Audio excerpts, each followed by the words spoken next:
আমার ধারণা, যেই প্রশ্নগুলো, ধারণা না মানে বাস্তবতা যা বলে, এই যে আমি আপনাদের সাথে কানেক্টেড হওয়ার পরে, যুক্ত হওয়ার পরে আপনারা আমার কাছে কিছু জিনিস জানতে চেয়েছেন। এর আগে নিশ্চয়ই ঢাকা থেকে যারা গিয়েছেন আলোচনা করার জন্য, তাদের কাছেও আপনারা জানতে চেয়েছেন। আমরা কি তাহলে ধরে নেব আপনাদের এই জানার পিছে কারণটা হচ্ছে এটাই, যে আপনাদের কাছেও জনগণ জানতে চায় নিশ্চয়ই এরকম বিষয়গুলো, তাই না? এবং সেই জিজ্ঞাসাগুলো আপনারা আবার, যারা যারা সুযোগ পেয়েছেন জিজ্ঞাসা করার, তারা তারা আবার মঞ্চে যারা নেতৃবৃন্দ আছে তাদেরকে জিজ্ঞেস করেছেন। এখন নেতৃবৃন্দ, এই যে আপনাদের জিজ্ঞাসাটা যদি জনগণের জিজ্ঞাসা হয়ে থাকে, জনগণের জিজ্ঞাসা হয়ে থাকে, তাহলে জনগণ আপনাদেরকে কেন জিজ্ঞেস করছে? সেটি, জনগণ আপনাদেরকে কেন জিজ্ঞেস করছে, আমরা খুব সহজভাবে যদি চিন্তা করি, জনগণ আপনাদেরকে জিজ্ঞাসা করছে, খেয়াল করে দেখবেন, আপনাদেরকে যারা জিজ্ঞাসা করছে তারা যে সকলে বিএনপি বা ধানের শীষের ভোটার তা না। এমন অনেক লোকও আছে, এমন অনেক মানুষও আছে যারা আপনাদেরকে বিভিন্ন সময় বিভিন্ন বিষয় নিয়ে জিজ্ঞেস করেছে, 31 দফার বিষয় নিয়ে, এবং আপনি জানেন যে এই মানুষটি হয়তো ধানের শীষে ভোট দেয় না, কিন্তু তারপরেও সে আপনার কাছে জিজ্ঞেস করেছে। এরকম নিশ্চয়ই হয়েছে, আপনাদের সাথে হয়েছে না? এরকম ঘটনাও হয়েছে যে ধানের শীষে ভোট দেয়, বিএনপিকে ভোট দেয়, এরকম মানুষ যেমন জিজ্ঞাসা করেছে, তার বাইরের মানুষও জিজ্ঞেস করেছে, করেছে তো নাকি? আমার কাছে হয়েছে। আ- এরকম কি হয়েছে আপনাদের কারো কাছে? ভাই থাকলে হাত তুলেন, আমি দেখতে পাচ্ছি তো যে বিএনপি করে না, কিন্তু এরকম মানুষ আপনাদের কাছে জানতে চেয়েছে, ভাই 31 দফার মধ্যে এই নাই কেন, বা ওই নাই কেন, বা এটা সংযুক্ত করেন, বা এটা কি হবে, নিশ্চয়ই জিজ্ঞেস করেছে। তো সব ধরনের মানুষ যখন কম বেশি জিজ্ঞেস করছে, কেন জিজ্ঞেস করছে? কারণ মানুষ কিন্তু বিশ্বাস করে যে আচ্ছা ঠিক আছে, সামনে ইনশাল্লাহ নির্বাচন হলে বিএনপির সবচেয়ে বেশি সম্ভাবনা সরকার গঠন করার, মানুষের সমর্থন নিয়ে বিএনপির সম্ভাবনা, বিএনপি নামক যে রাজনৈতিক দলটি, এই দলটির সম্ভাবনা সবচাইতে বেশি সরকার গঠন করার। এবং সরকার গঠন করলে এরাই মানুষের জন্য এবং দেশের জন্য কিছু করতে পারবে বলে মানুষের সেই আস্থা বা বিশ্বাসটা আছে। হয়তো অন্য কোনো দল যারা আছে এই মুহূর্তে মাঠে বা বাংলাদেশে, তাদেরকে হয়তো জিজ্ঞেস করতে পারে বা জিজ্ঞেস করে না অধিকাংশ ক্ষেত্রে। যেমন আরেকটি উদাহরণ দেই, এটি হয়তো কেউ কেউ একটু ভিন্নভাবে, অন্যভাবেও এটাকে তুলে ধরতে পারেন, বাট আমি সহজ চোখে যা দেখি, কোনো এলাকায় যদি আপনি যান, আপনি সাধারণ ওই এলাকার সাধারণ মানুষকে যদি জিজ্ঞেস করেন, আচ্ছা এখানে বিএনপির নেতাকে, ঠাস করে আপনাকে নামটা বলে দিবে যে আচ্ছা অমুক অমুক অমুক বিএনপির নেতা। আহ, ঠিক একইভাবে পতিত যে স্বৈরাচার, পলাতক যে স্বৈরাচার, তাদের যে দল, তাদের দলের নাম জিজ্ঞেস করলেও হয়তো বলে দিবে মানুষ। আরো অনেক রাজনৈতিক দল আছে, সেই সব রাজনৈতিক দলের কারো নাম যদি জিজ্ঞেস করেন, তখন কিন্তু লোকজন একটু চিন্তা করবে, কে কে কে কে জানি এরকম চিন্তা করবে। এটা কি আপনারা একমত আমার সাথে এই ব্যাপারে? আচ্ছা, ঠিক আছে, একমত। তো এখন ঘুরে আমি ওই জায়গাটায় আসি, যে কেন আপনাদেরকেই জিজ্ঞাসা করে, যখন জানে যে আপনি বিএনপির লোক, বিএনপি করেন, আপনি বিএনপির একজন নেতা বা কর্মী, যে আচ্ছা শিক্ষা নিয়ে কি করবা, স্বাস্থ্য নিয়ে কি করবা, নারীদের কর্মসংস্থান বা পুরুষদের কর্মসংস্থান, বেকার সমস্যা, এগুলো নিয়ে কি করবা, এই যে আলোচনাগুলো করে, ঘুরে ফিরে কিন্তু সব এক জায়গায়, কারণ জানে যে এই দলটি সক্ষম দেশের জন্য, মানুষের জন্য কিছু করার। এখন নেতৃবৃন্দ, তাই যদি হয়ে থাকে, আমি যেই কথাটি বললাম, হতে পারে আমি 15 বছর আগে দেশে ছিলাম, 15-16 বছর আগে দেশে ছিলাম, 15-16 বছর আগে আমি এই এই ফিলিংসটি দেখে এসেছি বা এই বিষয়টি দেখে এসেছি। এর মধ্যে এই বিষয়টি সম্পর্কে আপনাদের কাছ থেকে জেনেছি, অর্থাৎ গত কয়েক বছর ধরে আপনাদের সাথে যে আমার ইন্টারাকশন, তার মাধ্যমে জেনেছি বাস্তবে মাঠে আপনারা আছেন। আমি যেই কথাটা এতক্ষণ আপনাদের সামনে তুলে ধরলাম, মানুষের চিন্তাধারার যে একটা সাইড আমি তুলে ধরলাম, আপনারা কি আমার সাথে মানে এই বিষয়ে কি আপনারাও একমত যে আসলেই মানুষ আমাদেরকেই জিজ্ঞেস করে, বিএনপির নেতাকর্মীকেই জিজ্ঞেস করে? এটা কি আপনারা একমত আমার সাথে? মানে আমি যেটা চিন্তা করছি, এটা কি সঠিক না ভুল, এটা আমি জানতে চাইছি। আপনারা কি মনে করেন যে আমি যা বলেছি কম বেশি সঠিক বিষয়টি, যে মানুষ বিএনপির কাছে জানতে চায়? বাগেরহাটের নেতারা এখানে কি ডিফারেন্ট চিত্র বাগেরহাটে, নাকি একই রকম চিত্র কম বেশি? আচ্ছা, ঠিক আছে, ধন্যবাদ। সাতক্ষীরা নেতৃবৃন্দ, আমি যেটি বলেছি এটা কি একই রকম আচ্ছা আচ্ছা, সাতক্ষীরাতে তো আরো জোরে সোরে হাত তুললো। এখন নেতৃবৃন্দ, আসেন তাহলে। এই যে দেখেন, আপনারা জিজ্ঞাসা করলেন, কেন জিজ্ঞাসা করলেন যে মানুষ আপনাদের কাছে জানতে চায়, তারই রিফ্লেকশন হিসেবে আপনারা আজকে জিজ্ঞেস করলেন মানুষ কেন জানতে চায়। মানুষ বিশ্বাস করে যে সম্ভাবনা কার বেশি আগামী দিনে দেশকে পরিচালনা করা। তো নেতৃবৃন্দ, তাই যদি হয়ে থাকে, এবং তার আরেকটি বড় প্রমাণ, আপনারা সারাটা দিন এখানে আজকে ব্যয় করেছেন, আপনি আপনার সময় ব্যয় করেছেন, আপনি যে ট্রান্সপোর্টেশনে এসেছেন সেখানে অর্থ ব্যয় করেছেন, এই যে বসে থেকে শুনেছেন তার জন্য একটা এনার্জি প্রয়োজন, এনার্জিটা ব্যয় করেছেন। তো এখন অনেকে অনেক কথা বলবে, অনেকের অনেক রকম থিওরি আছে, অনেক রকম বক্তব্য আছে, থাকাটাই স্বাভাবিক। এবং আমরা সেটা আশাও করি যে প্রত্যেকে প্রত্যেকের মনোভাব তুলে ধরবে, প্রত্যেকে প্রত্যেকের কথা বলবে। এটাই গণতন্ত্রের বিউটি, বা এটাই গণতন্ত্রের সবচেয়ে বড় বিষয়, যে প্রত্যেকে প্রত্যেকের মনোভাব। কিন্তু প্রিয় নেতৃবৃন্দ, দিন শেষে কি? দিন শেষে কিন্তু একজন বেকার জানতে চাইবে তার বেকারত্বের অভিশাপ ঘুচানোর জন্য আপনি কি পদক্ষেপ গ্রহণ করছেন বা করতে চান আপনি। একজন বাবা মা দিন শেষে জানতে চাইবে যে তার সন্তানের লেখাপড়ার ব্যাপারে আপনি বিএনপি হিসেবে, দল হিসেবে সুযোগ পেলে কি পদক্ষেপ গ্রহণ করবেন, যে তার সন্তানের লেখাপড়া সঠিকভাবে হবে, এই ব্যাপারে কি পদক্ষেপ গ্রহণ করবেন। একজন পরিবারের বাবা মা বা পারিবারিকভাবে প্রত্যেক পরিবারের সদস্য জানতে চাইবে যে তাদের জন্য, তাদের চিকিৎসার জন্য বিএনপি নামক দলটি কি ব্যবস্থা গ্রহণ করবে যদি তারা দেশ পরিচালনার সুযোগ পায়। ব্যবসায়ীরা জানতে চাইবে যে তাদের ব্যবসা যাতে তারা নির্বিঘ্নে করতে পারে, বা মানুষ যাতে নির্বিঘ্নে সমাজে চলাচল করতে পারে, তার জন্য আপনি আইন শৃঙ্খলার ব্যাপারে কি ব্যবস্থা গ্রহণ করবেন। মানুষ দেখতে চায়, মানুষ জানতে চাইবে যে আইন আদালত নিরপেক্ষভাবে কোন রকম রাজনৈতিক হস্তক্ষেপ ছাড়া তারা তাদের কাজ করবে। এই ব্যাপারে আপনার কমিটমেন্ট কি, এইগুলো মানুষ জানতে চায়। মানুষ জানতে চায়, এই আপনাদের প্রশ্নের মাধ্যমেই এগুলো ফুটে উঠেছে। এখন আমাদের বিভিন্ন বিষয়ে বিভিন্ন থিওরি থাকতেই পারে। আমরা রাজনৈতিকভাবে কার সাথে যাব, কাকে গ্রহণ করব, কাকে গ্রহণ করব না, কার সাথে সম্পর্ক করব, কার সাথে সম্পর্ক করব না, এগুলো আমাদের ব্যাপার। এগুলা নিয়ে হয়তো মানুষ দেখবে, কিন্তু মানুষ তার দৈনন্দিন সমস্যার সমাধান, সবচেয়ে বড় একটা যেটা সমস্যা এই মুহূর্তে আছে, জিনিসের দাম বাড়ছে। নিত্য প্রয়োজনীয় জিনিস, চাল ডাল তেল নুন, এইসব জিনিসের দাম বাড়ছে। এইসব জিনিসের দাম বাড়ার ক্ষেত্রে আপনি কি পদক্ষেপ গ্রহণ করবেন? হয় জনগণের ইনকাম বাড়ানোর ব্যবস্থা করবেন, আর না হলে চেষ্টা করবেন যে কি কি চেষ্টা করবেন, কি কি পদক্ষেপ নেবেন জিনিসপত্রের দাম যাতে সহনশীল পর্যায়ে থাকে। মানুষ এইগুলো জানতে চায় এবং এইগুলো দেখতে চায়। প্রিয় সহকর্মীবৃন্দ,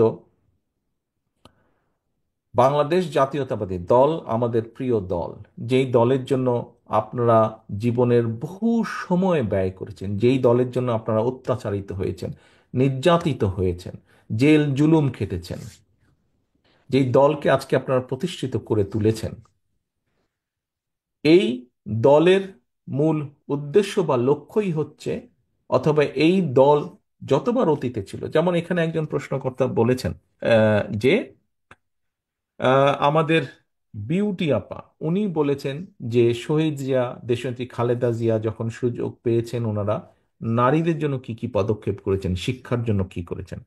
আরেকজন বলেছেন, খুব সম্ভব মৃণাল কান্তি, উনি বোধহয় বলেছেন যে বিএনপি যখন সুযোগ পেয়েছে, এই যে বাংলাদেশে দুটো বড় সেক্টর বৈদেশিক মুদ্রা অর্জনের, একটি হচ্ছে গার্মেন্টস, আরেকটি হচ্ছে আমাদের প্রবাসী ভাইদের রেমিটেন্স, এই দুটোই কিন্তু শহীদ জিয়ার অবদান, এই দুটোই কিন্তু বিএনপির অবদান। অর্থাৎ বিএনপি এই দুটোকে শুরু করেছে, তারপরে পর্যায়ক্রমিকভাবে এগিয়েছে, কম বেশি হয়তো পরবর্তী সরকার কেউ কম করেছে, কেউ বেশি করেছে, কেউ ভালো করেছে, মন্দ করেছে, সেটা হচ্ছে অন্য ব্যাপার, বা শুরু করেছে বিএনপি।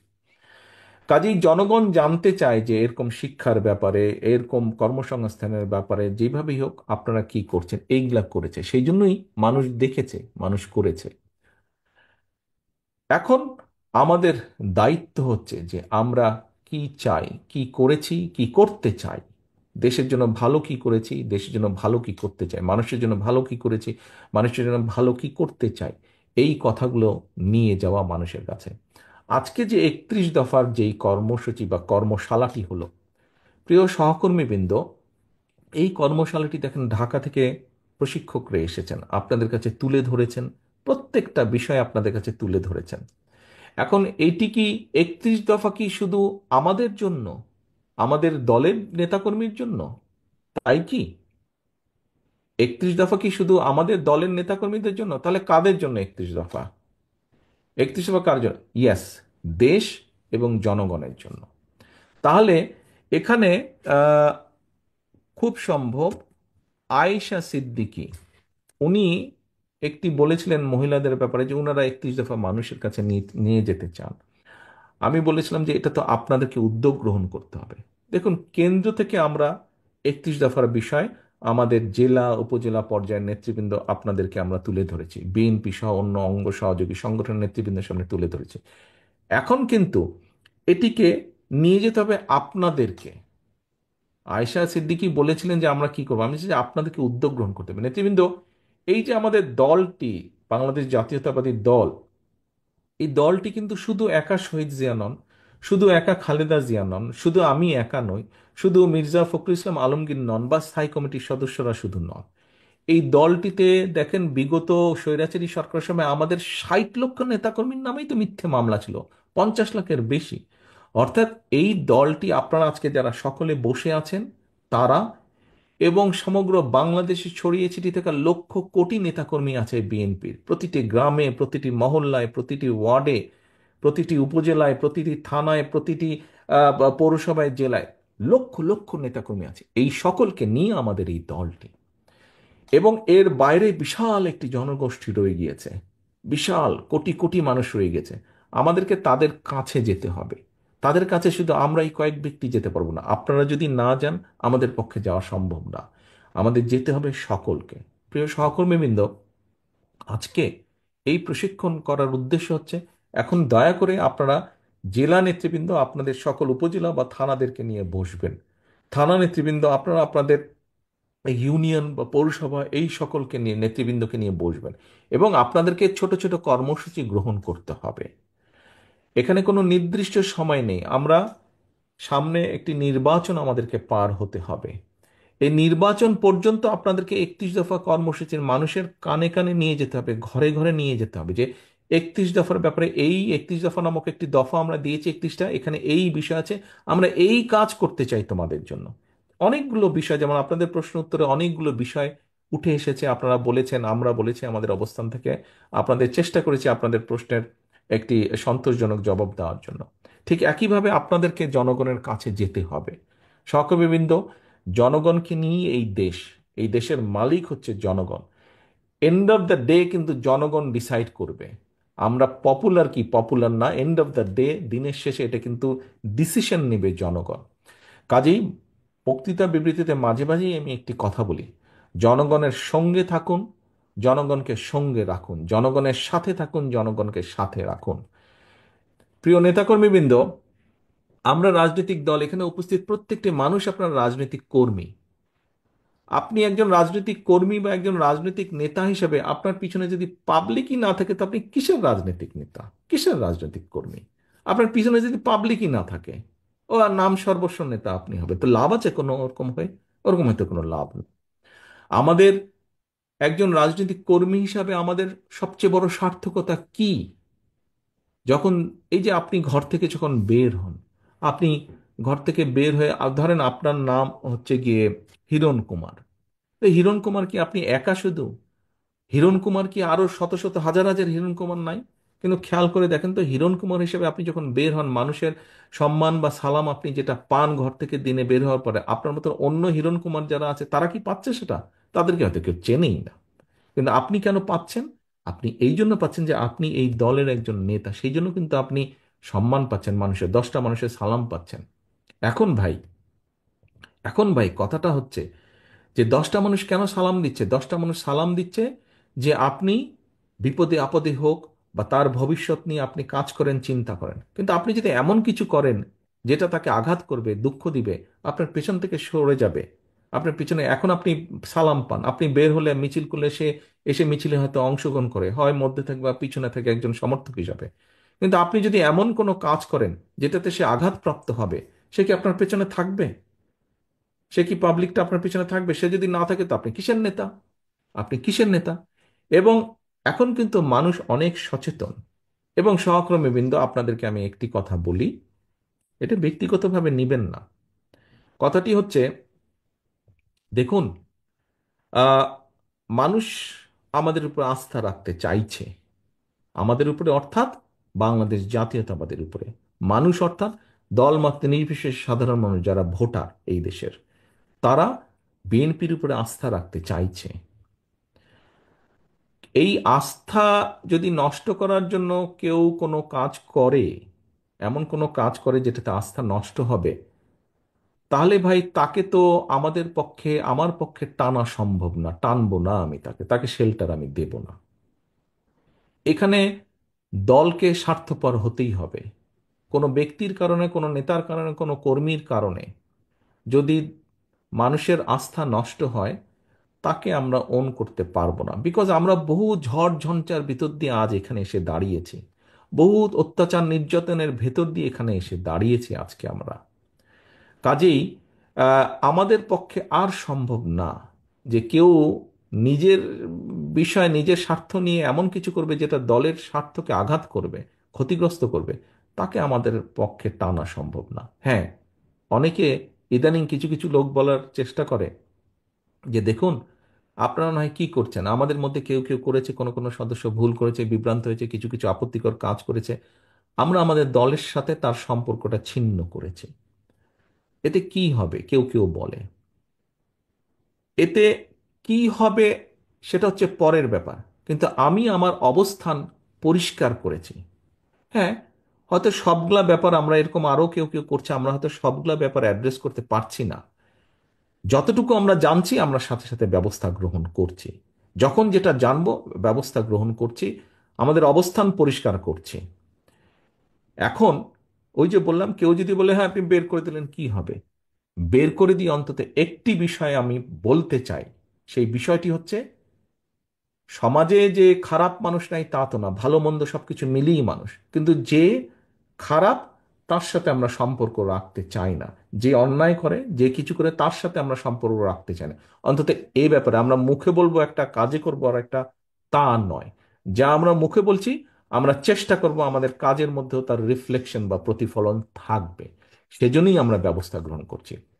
একটি রাজনৈতিক দল হিসাবে, একটি সংগঠন হিসাবে যেটি আমরা সর্বোচ্চ করতে পারি, আমরা সেটিই করছি, সেটি করার চেষ্টাই আমরা করছি, সেটি ইনশাল্লাহ আমরা করব। এখন আমরা যদি আজকে সরকারে থাকতাম, তাহলে আমরা যেটা করতে পারতাম, যারা এসব কাজ করছে দলের সাথে তাদের সম্পর্ক আমরা ছিন্ন করতাম তো অবশ্যই, একই সাথে দেশের আইন অনুযায়ী আমরা তাদের বিরুদ্ধে ব্যবস্থা গ্রহণ করতে পারতাম। কিন্তু সেই অবস্থানে এই মুহূর্তে আমরা নেই, সেই অবস্থানে এই মুহূর্তে আমরা নেই। কাজেই সেই অবস্থানে যদি ইনশাল্লাহ আমাদের যাওয়ার সুযোগ হয়, আজকে যেমন শুধু দলের সাথে সম্পর্ক ছিন্ন করছি, এর পরবর্তীতে সরকারি অবস্থানে থাকলে তখন যেহেতু আমাদের একটি সুবিধা থাকবে, অন্যায়কারী যেই হোক না কেন আমরা মুখে যেটা বলি আমরা সেটা বাস্তবায়নের চেষ্টা করব। এর কোনো নড়চড় হবে না, এর কোনো নড়চড় হবে না। কারণ কারণ জনবিচ্ছিন্ন যদি হয় কেউ, একটি রাজনৈতিক দল, রাজনৈতিক নেতা, রাজনৈতিক কর্মীরা যদি জনবিচ্ছিন্ন হয়, জনবিচ্ছিন্ন হলে, জনগণের বিরুদ্ধে, দেশের বিরুদ্ধে কাজ করলে কনসিকুয়েন্সেস বা পরিণতি কি হয়, ভাই আমরা 5ই আগস্ট দেখেছি, দেখেছি না আমরা? 5ই আগস্ট দেখেছি। 5ই আগস্ট থেকে অনেক কিছু আমাদের শেখার আছে, 5ই আগস্ট থেকে অনেক কিছু আমাদের বোঝার আছে। কাজেই প্রিয় সহকর্মীবৃন্দ, আমরা 31 দফার কর্ম প্রশিক্ষণ আজকে করেছি। এই 31 দফার সাথে সাথে 31 দফা যেমন জনগণের কাছে নিয়ে যাব, 31 দফার মাধ্যমে আমাদেরকে রিয়েলাইজ করতে হবে, আমাদেরকে একটি বাস্তবায়ন করতে হবে। জনগণের পাশে থাকতে হবে, জনগণের সঙ্গে থাকতে হবে, জনগণকে সঙ্গে রাখতে হবে। জনগণ থেকে যদি দূরে চলে যাই আমরা, ওই 5ই আগস্টের পরিণতি কিন্তু হবে, 5ই আগস্টের পরিণতি হবে। কাজে 5ই আগস্টের পরিণতি থেকে যদি বাইরে থাকতে হয়, যেই রাজনৈতিক দলকেই বাইরে থাকতে হোক না কেন, তাদেরকে জনগণের সাথে থাকতে হবে, জনগণকে সঙ্গে রাখতে হবে। আমি জানি সারাদিন আপনারা এখানে আছেন, অনেকে অনেকক্ষণ ধরে এই প্রশিক্ষণের মধ্যে আছেন, ধৈর্যচ্যুতিও ঘটছে আর অনেকেরই। কিন্তু আমার আর মাগরিবের টাইমও হয়ে গিয়েছে, আমার বক্তব্য বাড়াবো না। সহকর্মীবৃন্দ, আজকে আপনারা সারাদিন এখানে কষ্ট করেছেন, কিন্তু এই কষ্টটাকে যদি আমরা সঠিকভাবে কষ্টের মূল্যায়ন করি, আগামী দিন আমরা ভালো কিছু করতে সক্ষম হব। আগামী দিন ভালো কিছু করতে সক্ষম হব, যার সুফল দেশের জনগণ পাবে। রাজনৈতিকভাবে আপনি এবং আপনার দল, প্রিয় দল বাংলাদেশ জাতীয়তাবাদী দলও পাবে সেই সুফল। কাজে আসুন, সেই সুফলটা যাতে দেশ যেমন পাবে, দেশের মানুষ যেমন পাবে, একইভাবে রাজনৈতিকভাবে সেই সুফলটা যাতে আপনি এবং আপনার দল পেতে পারে, আমরা সেই শপথ নিয়ে আজকের এই অনুষ্ঠান আমরা শেষ করব।